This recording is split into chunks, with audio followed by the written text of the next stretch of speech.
Hello students, आपने मेरा last video देखा होगा तो मैंने उसमें आपको बेसिक वेक्टर्स बताए हैं। ये स्पेशली क्लास 11th के लिए है। देखिए, कोई भी टॉपिक अगर आपको बहुत क्लैरिटी से समझना है तो सबसे पहले उसके बेसिक कंसेप्ट्स क्लियर किया करिए आप लोग। तो वेक्टर्स मैंने बताया, वेक्टर्स के उसमें टाइप डिस्कस किए हैं। इन वेक्टर के एडिशन के लिए आई टोल्ड यू कि हमको ट्रायंगल लॉ और पैरेललोग्राम लॉ यूज करना पड़ता है फॉर वेक्टर एडिशन। तो आज इस वीडियो में हम addition of the vectors study करेंगे। उसमें सबसे पहले हम ट्रायंगल लॉ देखेंगे।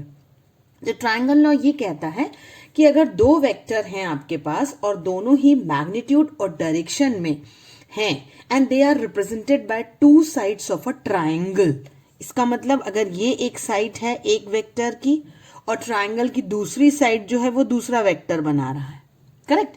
तो लॉ के हिसाब से ये दोनों का मैग्नीट्यूड और डायरेक्शन आपके पास अगर है, then the resultant is given by the third side both in magnitude and direction. इसका मतलब जो ट्रायंगल की थर्ड साइड बनेगी वो थर्ड साइड आपको इन दोनों वेक्टर का रिजल्टेंट बताएगी। सपोज आर अगर हमारा रिजल्टेंट है तो R is given by the third side. तो अगर मैं इसे नाम दे देती हूं ओ पी और क्यू, तो ओ क्यू जो वेक्टर होगा वो किसके बराबर होगा?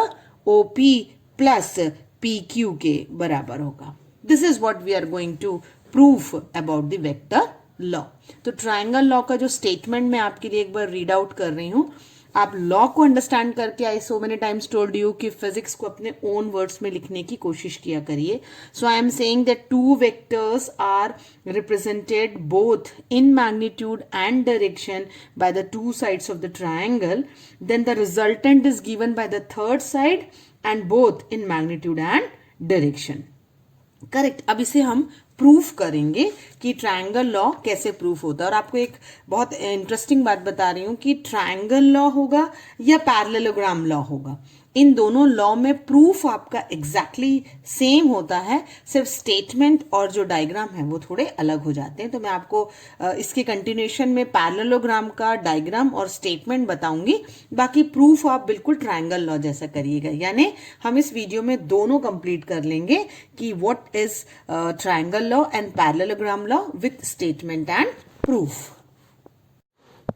सो ट्रायंगल लॉ का स्टेटमेंट कह रहा है two sides are represented by the two vectors are represented by the two sides of the triangle. So this is my two sides, let it be A and B.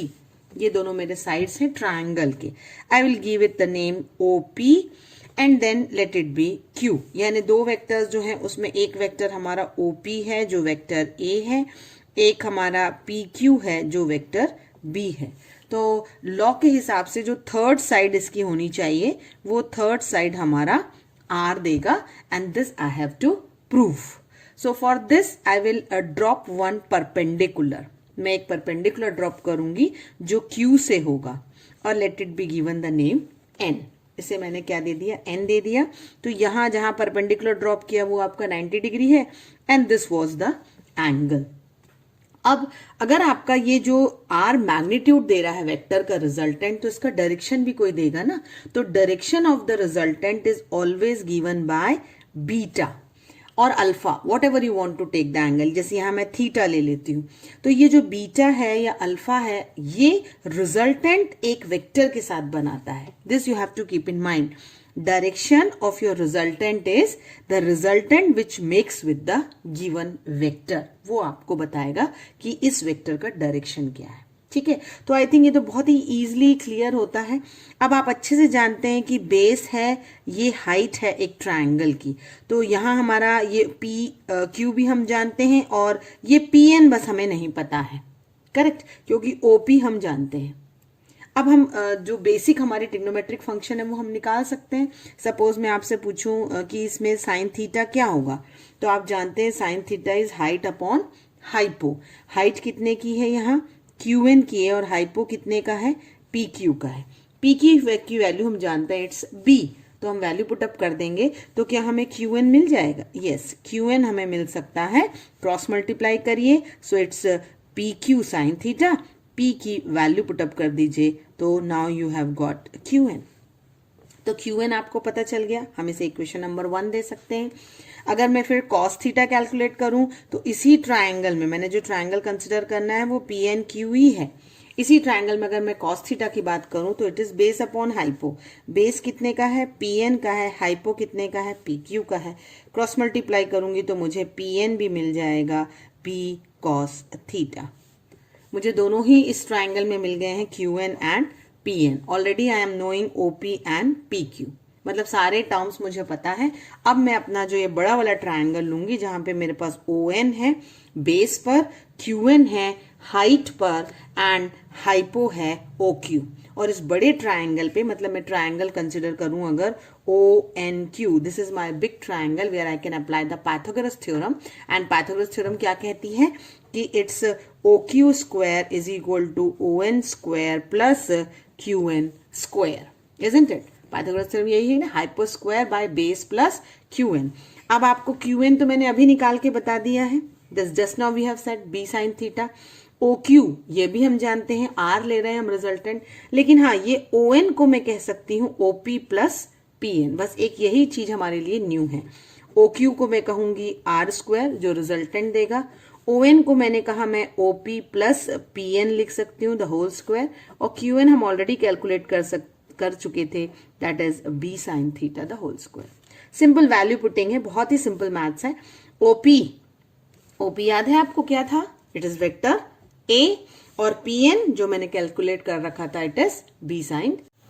सो सारी values हम already calculate कर चुके थे। हमारे पास जो P N की value थी वो है बी कॉस थीटा, और जो हमारी क्यू एन की वैल्यू थी वो बी साइन थीटा थी। तो रिजल्टेंट आर स्क्वायर जो है हम क्या करेंगे, ए प्लस बी की आइडेंटिटी लगाएंगे, यानी A square plus B square cos square theta plus 2ab cos theta. ये सिर्फ हमने 2ab कॉस थीटा, ये सिर्फ हमने क्या करी है, आइडेंटिटी लगाई है A square plus B square plus 2ab की, है ना, plus B square sine square theta. ये टर्म तो सिर्फ स्क्वायर हो जाएगा। लेटर ऑन हम क्या करेंगे, थोड़े से टर्म को रीअरेंज करेंगे। बी स्क्वायर के साथ हम ये टर्म लिख सकते हैं 2ab कॉस थीटा वाला, प्लस इस टर्म और ये लास्ट टर्म में हम क्या कर सकते हैं, बी स्क्वायर को कॉमन ले सकते हैं, तो ब्रैकेट के अंदर बचेगा cos square theta and plus sine square theta. और आइडेंटिटी हम फिर जानते हैं कि cos square theta plus sine square theta जो होता है वो 1 होता है। This you have to remember, cos square theta plus sine square theta is equal to 1। तो जो आर स्क्वायर का फॉर्मूला आया वो आया A square plus B square plus 2ab cos theta. Keep in mind ये थीटा कहाँ angle बनाया था हमने अपने डायग्राम में, that diagram is something like this, correct, where this is R, this is B, this is A and theta is formed, this was theta. Okay, always keep in mind जब आपके पास दो vector end to end touch करेंगे तो theta कहां बनेगा, जब आप उसको एक्सटेंड करेंगे। तो ये वही थीटा है दो वेक्टर्स के बीच का। ए स्क्वायर आपका दिया हुआ है, यानी इसका मॉड है, वेक्टर बी का मॉड बी स्क्वायर है, और आर आप ये रिजल्टेंट निकालते हैं। मैंने आपको बताया था कि जो बीटा होता है वो आर और ए बनाएगा। इस केस में हमको डायरेक्शन पता चलता है। तो ये हमारी हाइट है जिसे मैंने क्यू एन कह रखा था, ये हमारा बेस है जिसे मैंने ओ एन कह रखा था, और ओ एन ऑलरेडी मैंने कैलकुलेट किया है आपके पास पूरा। तो अगर मैं हाइट अपॉन बेस करूं इस पूरे ट्रायंगल में तो मैं टैन थीटा कैलकुलेट कर सकती हूँ, जिसे मैं टैन बीटा कहूंगी। तो टैन बीटा होगा हाइट जो क्यू एन की है और बेस जो हमारा ओ एन का है। ओ एन मैंने आपको कैलकुलेट किया था, ओ एन यही था ना, ये टर्म जो मैंने स्क्वायर किया था, this is only O N. तो इसका मतलब मेरा टैन बीटा क्या आया, क्यू एन जो हम कैलकुलेट कर सके थे, it is nothing but B sine theta whole divided by A plus B cos theta. This formula will give you the direction of the two vector. तो मैं आपको वही बोलना चाह रही थी कि इसका प्रूफ और हमारा पैरेललोग्राम का लॉ का प्रूफ सेम है, फॉर्मूला सेम आएंगे।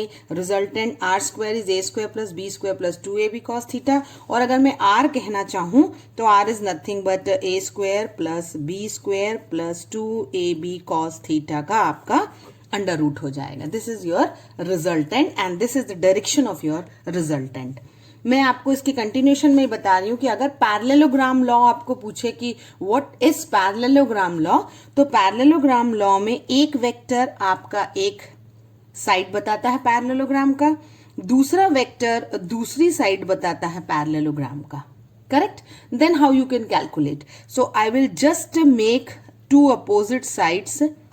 तो अगर ये वेक्टर ए है तो इसके सामने वाला भी वेक्टर ए होगा, ये वेक्टर बी है तो इसके साइड वाला भी वेक्टर बी होगा। तो आपने एक पैरेललोग्राम कंप्लीट किया, that is O P S और क्यू अगर मैं नाम दे दूं, then the diagonal of this parallelogram will give you the resultant and the formula will be again same, nothing but a square plus b square plus 2ab cos theta under root, और direction will be b sin theta by a plus b cos theta। अगर हम इसकी proof की बात करें तो हम फिर से एक्सटेंड कर सकते हैं और यहां से एक परपेंडिकुलर ड्रॉप करेंगे तो ये 90 डिग्री होगा, ये थीटा होगा, and this angle is beta which resultant makes with vector a।